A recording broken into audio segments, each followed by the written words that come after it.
Hello बच्चों, कैसे हैं आप सब? अच्छे होंगे ऐसी आशा है। आरंभ करते हैं अपना अगला पाठ, तीसरा पाठ, बस की यात्रा। बच्चों, ये पाठ मैंने दो भागों में विभाजित किया है और पीडीएफ के रूप में संबंधित प्रश्नोत्तर आपको उपलब्ध करवाए जाएंगे।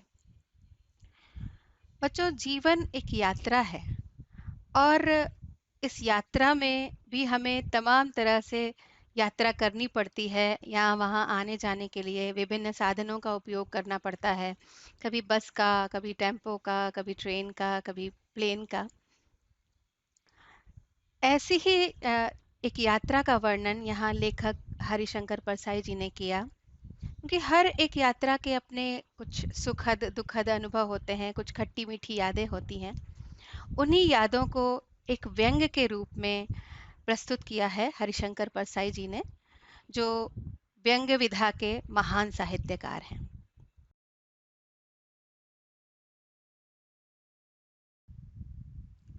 बच्चों, बस की यात्रा पाठ के लेखक श्री हरिशंकर परसाई जी हिंदी साहित्य के प्रसिद्ध रचनाकार हैं, जिनका जिनकी पहचान हिंदी साहित्य में एक व्यंग्यकार के रूप में है। उन्होंने व्यंग्य की विधा को एक विशिष्ट दर्जा दिलाया।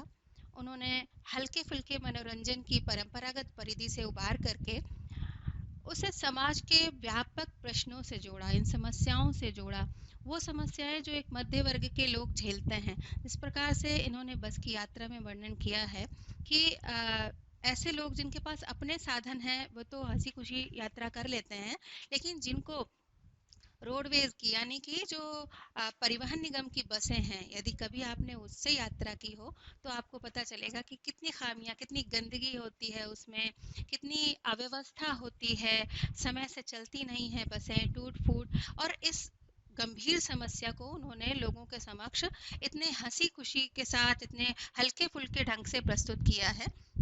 यही होती है व्यंग्य रचना, जो हमारे मन में गुदगुदी भी पैदा नहीं करती, बल्कि हमें उन सामाजिक वास्तविकताओं के सामने लाकर खड़ा कर देती है। ये जो विधा है, ये सामाजिक और राजनीतिक व्यवस्था में जो पिसते हुए लोग हैं, जो आम लोग हैं, उसकी सच्चाई को हमारे सामने प्रस्तुत करती है, प्रकट करती है। बच्चों, हरिशंकर परसाई जी का जन्म 22 अगस्त 1924 को हुआ और 10 अगस्त 1995 को उनकी मृत्यु हुई। अनेक रचनाएं इनकी बहुत प्रसिद्ध हैं, जैसे उनके दिन फिरे, दो नाक वाले लोग, हंसते हैं रोते हैं, तिरछी रेखाएं, तब की बात और थी, भूत के पांव पीछे इत्यादि। बच्चों, तुम मौका लगे तो इनकी पुस्तकों को अवश्य पढ़ना और बताना। तो शुरू करते हैं बस की यात्रा। बच्चों, हम 5 मित्रों ने तय किया कि शाम 4 बजे की बस से चलें। पन्ना से इसी कंपनी की बस सतना के लिए घंटे भर बाद मिलती है, जो जबलपुर की ट्रेन मिला देती है। यानी लेखक को पन्ना से जबलपुर पहुंचना था, जिसका एक साधन यह था कि पन्ना से वे सतना के लिए बस से जाएं और सतना स्टेशन से ट्रेन से, रेलगाड़ी से वे जबलपुर सुबह पहुंच जाएंगे। कह रहे हैं कि सुबह घर पहुंच जाएंगे और हम में से दो को सुबह काम पर हाजिर होना था, इसलिए वापसी का यही रास्ता अपनाना जरूरी था। यानी कई मित्र साथ में थे और उनमें से दो ऐसे थे जिनको सुबह अपने ऑफिस, अपने कार्यालय पहुंचना था और इसके अलावा और कोई रास्ता और कोई साधन था नहीं। तो चूंकि समय भी कम था, तो एकमात्र यही रास्ता था कि वे पहले बस से स्टेशन पहुंचे और फिर वहां से जबलपुर जाएं। लोगों ने ये सलाह दी कि समझदार आदमी इस शाम वाली बस से सफर नहीं करते। वहाँ जो लोग थे, जब वो जान पाए कि इस शाम वाली बस से लेखक अपने मित्रों के साथ जबलपुर जाने की तैयारी कर रहे हैं, सतना जबलपुर पहुंचने के लिए सतना जाने की तैयारी कर रहे हैं, तो लोगों ने उनको मना किया कि शाम वाली बस से यात्रा करना सुरक्षित नहीं है। तो उनके मन में तमाम सारे सवाल आए कि क्या रास्ते में डाकू मिलते हैं? नहीं, बस डाकिन है। उन्होंने कहा कि सोचा अपने मन में कि क्या रास्ते में डाकुओं का खतरा तो नहीं है कि लूट हो जाए वहां पर और जान का खतरा हो, और कहीं ऐसा तो नहीं कि बस ही भूतिया हो, डाकिन डाकिन मतलब चुड़ैल भूतों का डर हो वहां पर, ऐसा यानी तमाम तरह के सवाल उनके मन में उठ रहे थे। अब आगे बढ़ते हैं हम लोग। देखो बस की तस्वीर बनी हुई है, इसकी हालत देखकर आप लोग समझ ही गए होंगे कि लोगों ने क्यों मना किया होगा इस बस से यात्रा करने को। कह रहे हैं कि बस को देखा तो श्रद्धा उमड़ पड़ी, खूब वयोवृद्ध थी। वयोवृद्ध का यहाँ मतलब है बहुत बूढ़ी। हाँ, जैसे बूढ़े लोग होते हैं, शरीर की अवस्था जब ढल जाती है, शक्ति चली जाती है, ना चल पाते हैं ना उठ पाते हैं ढंग से, तो वैसी ही बस की हालत थी। तो लेखक कह रहे हैं वो खूब वयोवृद्ध थी। फिर कहते हैं सदियों के अनुभव के निशान लिए हुए थी। यानी कहने का तात्पर्य ये है कि कई सदियों से चली आ रही है वो बस, उसके जो निशान थे वो उससे ये देख कर लग रहा था कि ये अनुभवी बस है, बहुत दिनों से चल रही है। हाँ, उसमें जो इतनी खरोंचे टूट फूट वो सब देखकर यही लग रहा था कि बड़ी ही पुरानी बस है। और लोग इसलिए इससे सफर नहीं करना चाहते कि वृद्धावस्था में इससे कष्ट होगा, जैसे बूढ़े लोगों को कोई तकलीफ ना हो, इसलिए लोग उससे उनसे काम नहीं करना करवाते हैं, या कोई कार्य उनको करने को नहीं देते हैं कि उन्हें तकलीफ ना पहुंचे। और शायद इसीलिए उसकी अवस्था को देखकर लोग इससे दूरी रहते हैं, इससे सफर नहीं करना चाहते हैं कि बेचारी बूढ़ी को क्यों तकलीफ में डालें। यह बस पूजा के योग्य थी, है ना। जैसे कुछ चीजें जब पुरानी हो जाती हैं, जैसे बड़े लोग होते हैं घर के, तो उनको कहा जाता है ना वो एक जगह बैठकर ये विश्राम करें, बस उनको आते जाते प्रणाम करते हैं लोग, है ना। बिल्कुल उसी तरह से इस बस के लिए भी कह रहे हैं कि ये बस उपयोग के लायक नहीं थी, ये पूजा के योग्य थी। दूर से ही प्रणाम करो कि हाँ भाई ये बस है। उस पर सवार कैसे हुआ जा सकता है, और जो चीज पूजनीय हो, जो आदर के योग्य हो, ऐसे लोगों को लोग तकलीफ नहीं देना चाहते। इसीलिए जो लेखक हैं वो व्यंग करते हुए कह रहे हैं कि अब उस पर हम कैसे सवार हो सकते हैं, कैसे सवार हुआ जा सकता है। आगे चलते हैं। लेखक कहते हैं कि बस के एक हिस्सेदार भी उसी बस से जा रहे थे। बस के हिस्सेदार से यहाँ तात्पर्य है कि जो बस के मालिक रहे होंगे उनमें से एक हिस्सेदार उनके थे, यानी कुछ हिस्सा कुछ रुपया उन्होंने भी लगाया होगा। वो भी उसी बस से सफर कर रहे थे, उसी बस से यात्रा कर रहे थे। हमने उनसे पूछा यह बस चलती भी है। एक तरह का व्यंग है ना, कहते हैं अरे ये चलता भी है, ये तुम ये कार्य कर भी लेते हो, उस तरह से उन्होंने उनसे व्यंग किया कि ये बस चलती भी है। तो वो बोले चलती चलती क्यों नहीं जी, अभी चलेगी। हमने कहा वही तो हम देखना चाहते हैं, अपने आप चलती है या? हाँ जी। और कैसे चलेगी? मतलब इन्होंने व्यंग किया कि अपने आप चलती है, यानी ऐसा तो नहीं कि कुछ लोग धक्का लगाए तब ये चले, है ना। तो इसीलिए उन्होंने पूछा कि अपने आप चलती है। तो बिल्कुल बिल्कुल आत्मविश्वास से भरे हुए जो हिस्सेदार थे उन्होंने कहा कि हाँ हाँ, क्यों नहीं, अभी चलेगी देखना। गजब हो गया, ऐसी बस अपने आप चलती है। लेखक को बड़ा आश्चर्य हुआ ये सुनकर कि चलो ऐसी बूढ़ी बस खुद चलती है, उसको किसी के धक्के की जरूरत नहीं है, किसी सहारे की जरूरत नहीं, चलो देखते हैं क्या होता है। हम आगा पीछा करने लगे। आगा पीछा करने लगे यानी असमंजस में आ जाना कि ये कार्य करें कि ना करें, यानी उस बस से यात्रा करें कि ना करें। जाना भी जरूरी था, यात्रा करना भी आवश्यक था, और साथ साथ उस बस की हालत देखकर ऐसा लग रहा था कि ऐसा ना हो कि थोड़ा चले और फिर रुक जाए। और इसीलिए इनका मन आगे पीछे होने लगा कि जाएं या ना जाएं। डॉक्टर मित्र ने कहा डरो मत, चलो, बस अनुभवी है, नई नवेली बसों से ज्यादा विश्वसनीय है, हमें बेटों की तरह प्यार से गोद में लेकर चलेगी।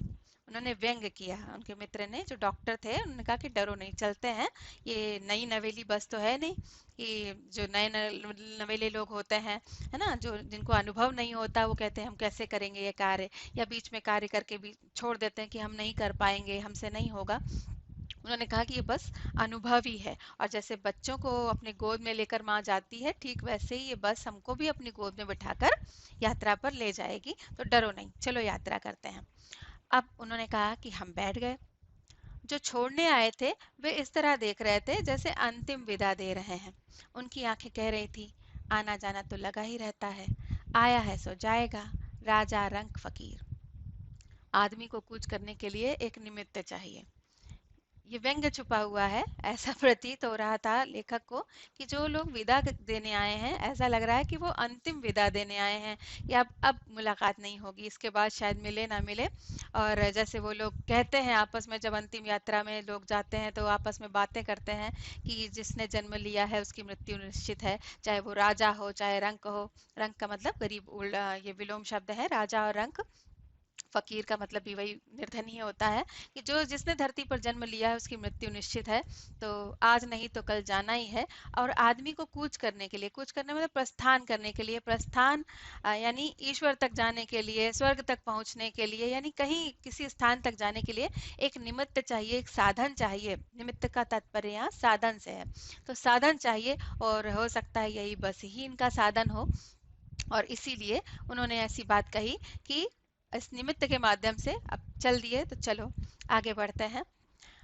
उन्होंने कहा इंजन सचमुच स्टार्ट हो गया। बड़ा आश्चर्य हुआ जब इंजन स्टार्ट हुआ लेखक को, चूंकि उनको उम्मीद ही नहीं थी कि ऐसा भी हो जाएगा। ऐसा जैसे सारी बस ही इंजन है और हम इंजन के भीतर बैठे हैं। देखिए, जब इंजन कोई चालू होता है, चलता है, तो जोर की आवाज करता है, और उसकी जो उसका पूरी बॉडी होती है वो तेज हिलने लगती है, कंपन होने लगता है। तो अब यहाँ जब बस का इंजन स्टार्ट हुआ, तो चूंकि सब पुर्जे पुर्जे ढीले थे उस बस के, तो इंजन के साथ साथ पूरी बस ही हिलने लगी। और लेखक इसीलिए व्यंग्य करते हुए कह रहे हैं कि ऐसा लगा कि केवल इंजन उसमें आगे ही नहीं लगा, पूरी बस ही मानो इंजन हो, और हम उस इंजन के भीतर बैठे हों, हमें ऐसा प्रतीत होने लगा। इतना शोर, इतनी गड़गड़ाहट, इतना कंपन उसमें हो रहा था। कांच बहुत कम बचे थे, और जो बचे थे उनसे हमें बचना था। कितने मजे की बात कि कांच, कांच यानी जो खिड़कियों पर जो शीशे लगे थे वो बहुत कम बचे थे, यानी टूट चुके थे। बहुत कम बचे थे यानी कुछ कुछ खिड़कियों पर शीशे थे, बाकियों पर थे ही नहीं। और जो बचे थे उनसे हमें बचना था, यानी उनकी भी हालत जर्जर थी। वो कभी भी निकल सकते थे, कभी भी चोटिल कर सकते थे, चोट पहुंचा सकते थे। इसीलिए वो कह रहे हैं तो जो बचे हैं उनसे हमें बचना है। अब आगे कहा उन्होंने कि हम फौरन खिड़की से दूर सरक गए। सरक जाना यानी खिसक जाना, खिड़की से अलग हट गए, कि ऐसा कहीं ना हो कि कांच निकल कर उनको चोट पहुंचा दे, उनके हाथ में लग जाए, या कहीं शरीर पर चोट पहुंचाए। इसीलिए वो दूर सरक गए, अलग हट गए, खिड़की से थोड़ा दूर ही रहना उचित समझा। और इंजन चल रहा था। हमें लग रहा था कि हमारी सीट के नीचे इंजन है। उनको ऐसा प्रतीत हो रहा था कि उनकी सीट जहां वो बैठे हैं उसी के नीचे इंजन, यानी इतना शोर हो रहा था, इतना उसमें जो है कंपन हो रहा था, तो ऐसा प्रतीत हो रहा था कि वो इंजन के ही ऊपर बैठे हुए हैं।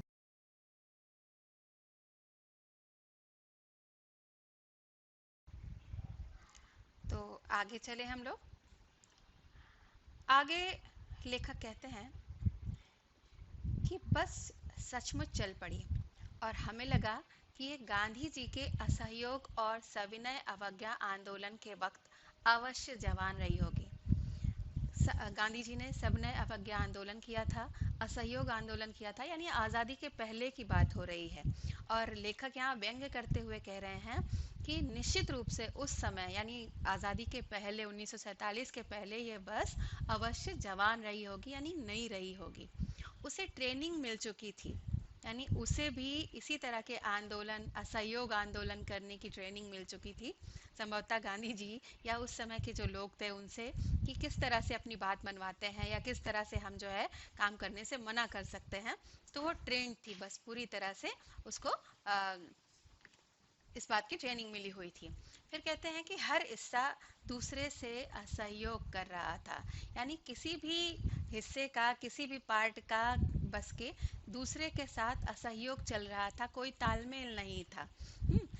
कैसे, इस बात को ये स्पष्ट करते हुए कह रहे थे कि पूरी बस सविनय अवज्ञा आंदोलन के एक दौर से गुजर रही थी, यानी उन्होंने, उस बस ने भी, उसके जो बस के जो पुर्जे थे, जो हिस्से थे, जो पार्ट्स थे, उन्होंने भी आपस में सहयोग ना करने का आंदोलन शुरू कर दिया था। सीट का बॉडी से असहयोग चल रहा था, यानी बॉडी आगे जा रही थी तो सीट पीछे खिसक रही थी, या बॉडी रुक रही थी तो सीट आगे चली जा रही थी। इस तरह से जो है आपस में कोई तालमेल नहीं था। कभी लगता कि सीट बॉडी को छोड़कर आगे निकल गई है, और कभी लगता कि सीट को छोड़कर बॉडी आगे भागी जा रही है।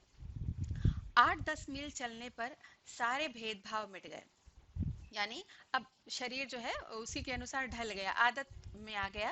पहले थोड़ा अटपटा लगा कि सीट इधर जा रही है और बॉडी इधर जा रही है, लेकिन थोड़ी देर बाद एडजस्ट हो गए, मतलब उनको तालमेल बिठा लिया उसके साथ। और यह समझ में नहीं आ रहा था कि सीट पर हम बैठे हैं या सीट हम पर बैठी है। हाँ, कितना मज़ेदार बात कही है कि कभी वो उछल जाते होंगे, कभी गिर पड़ते होंगे, इसीलिए उन्होंने ऐसा कहा कि समझ में नहीं आ रहा था कि हम सीट पर बैठ के जा रहे हैं कि सीट हम पर बैठ के जा रही है। एकाएक बस रुकी। मालूम हुआ कि पेट्रोल की टंकी में छेद हो गया है। अब एक और मुसीबत कि पेट्रोल की टंकी में छेद हो जाए। और ड्राइवर ने बाल्टी में पेट्रोल निकालकर उसे बगल में रखा और नली डालकर इंजन में भेजने लगा। ऐसा अनोखा अनुभव इस समय लेखक को हो रहा था कि पहले कभी देखा ही नहीं था, अप्रत्याशित था, मतलब कभी आशा ही नहीं की होगी कि ऐसा भी हो सकता है कि कोई ड्राइवर बाल्टी में पेट्रोल निकाले, उसको नली में लगाकर इंजन में भेजने लगे। अब मैं उम्मीद कर रहा था कि थोड़ी देर बाद बस कंपनी के हिस्सेदार इंजन को निकालकर गोद में रख लेंगे और उसे नली से पेट्रोल पिलाएंगे, जैसे माँ बच्चे के मुंह में दूध की शीशी लगाती है। अब उनके मन में वही हंसी मजाक वाली बात, व्यंग्य की बात सूझ रही थी कि ये जो हिस्सेदार हैं इतना प्यार करते हैं इस बस से, तो ऐसा वो उम्मीद कर रहे थे, मतलब ये सोच रहे थे कि ऐसा ना हो कि कहीं वो उठे आए और इंजन को वैसे ही उठा के अपनी गोद में रखें जैसे माँ रखती है, बच्चे को अपने बिठाती है गोद में और दूध पिलाने लगे। पेट्रोल, जैसे माँ बच्चे को दूध पिलाती है वैसे उसको वो नली से पेट्रोल पिलाने लगे। और फिर आगे कहा कि बस की रफ्तार अब 15-20 मील हो गई थी। मुझे उसके उसके किसी हिस्से पर भरोसा नहीं था। 15-20 मील की रफ्तार से चल रही थी धीरे धीरे बस, और कह रहे थे कि अब किसी हिस्से पर भरोसा नहीं रह गया था। ये एक घटना तो घट ही चुकी थी, सीट का तालमेल था ही नहीं बॉडी के साथ। दूसरी घटना ये घटी कि पेट्रोल की टंकी में छेद हो गया। अब वो सोच रहे थे अब तो कुछ भी हो सकता है, कि ब्रेक फेल हो सकता है, स्टेयरिंग टूट सकता है। प्रकृति के दृश्य बहुत लुभावने थे। ये बात ये स्पष्ट करती है कि लेखक प्रकृति प्रेमी था, उसको सारे दृश्य बड़े लुभावने लग रहे थे, सुंदर लग रहे थे। और दोनों तरफ हरे भरे पेड़ थे जिन पर पक्षी बैठे थे। मैं हर पेड़ को अपना दुश्मन समझ रहा था। अब यहाँ पर देखिए दोहरी बात हो गई कि एक तरफ कवि कह रहा है कि प्रकृति के दृश्य लुभावने थे, उनको अच्छे लग रहे थे। दूसरी तरफ वो कह रहे हैं कि मैं हर एक पेड़ को अपना दुश्मन समझ रहा था, क्योंकि परिस्थिति ऐसी थी, जो भी पेड़ आता डर लगता कि इससे बस टकराएगी, और वह निकल जाता तो दूसरे पेड़ का इंतजार करता। अब उनको दुश्मन इसलिए पेड़ लग रहा था क्योंकि उनको भय था, डर था कि ऐसा ना हो कि लड़खड़ाती हुई बस उस पेड़ से टकराए और कोई दुर्घटना घटित हो जाए।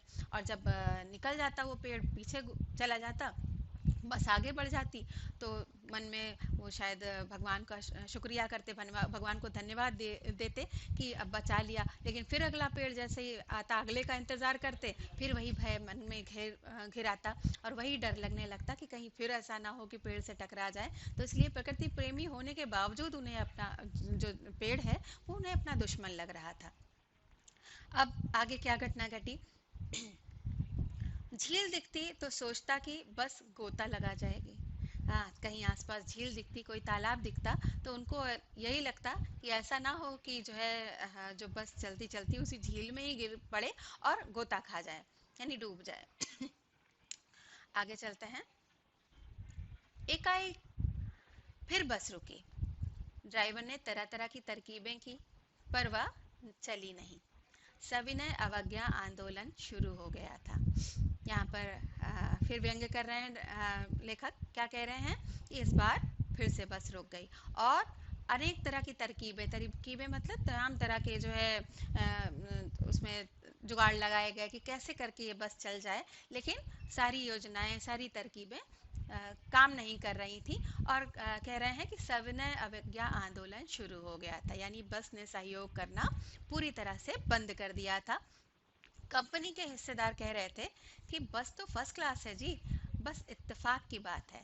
इत्तेफाक का मतलब होता है कि समय की बात है, मतलब अभी इसकी स्थिति बहुत अच्छी है, लेकिन बस इत्तेफाक है, बस समय की बात है कि इस समय ये खराब हो गई, चल नहीं रही।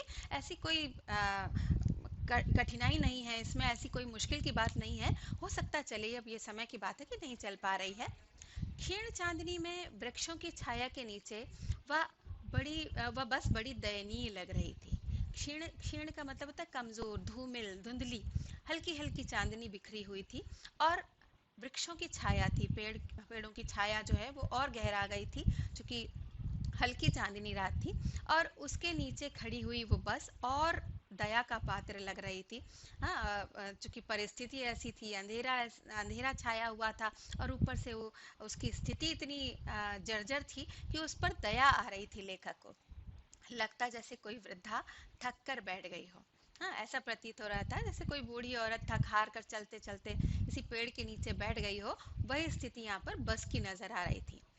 लेखक कहते हैं कि हमें ग्लानि हो रही थी। ग्लानि का मतलब पछतावा, उन्हें पछतावा हो रहा था कि बेचारी, पर हम लद कर चले आ रहे हैं।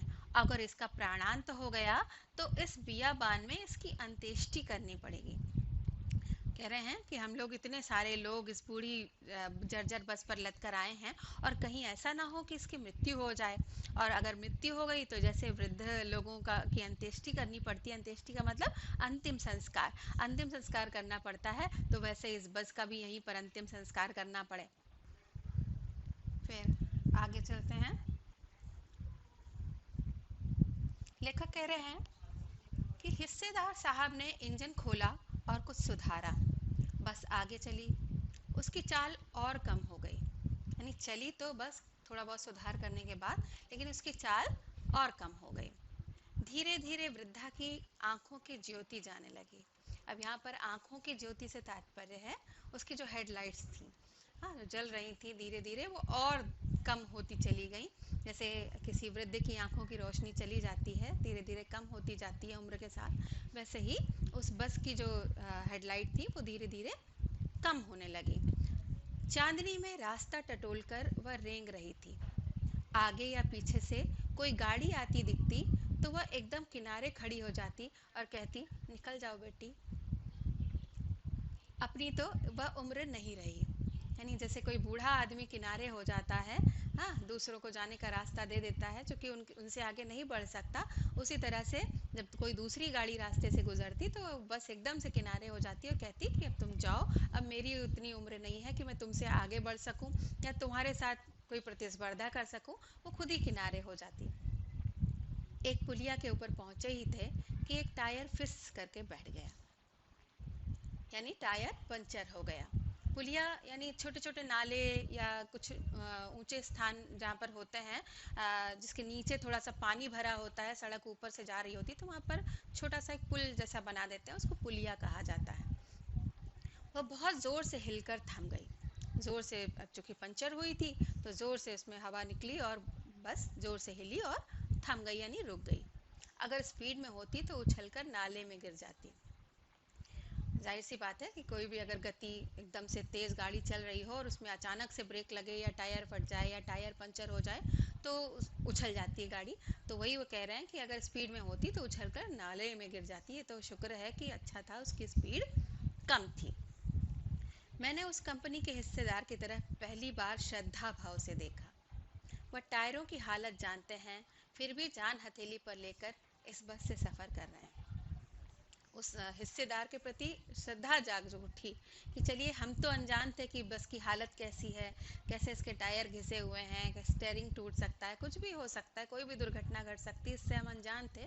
लेकिन ये महाशय जो सब कुछ जानते थे, हर स्थिति से वाकिफ थे, सब कुछ इन्हें पता था कि क्या क्या हो सकता है, और फिर भी अपनी जान को हथेली पर रखकर अपने प्राणों की आहुति देने के लिए इस पे बैठ गए, आ गए। तो इसीलिए उनके प्रति उनमें श्रद्धा जाग उठी। ये व्यंग कर रहे हैं उन पर। वो कह रहे हैं कि उत्सर्ग की ऐसी भावना दुर्लभ है। यहाँ उत्सर्ग शब्द आया है। उत्सर्ग मतलब होता है त्याग।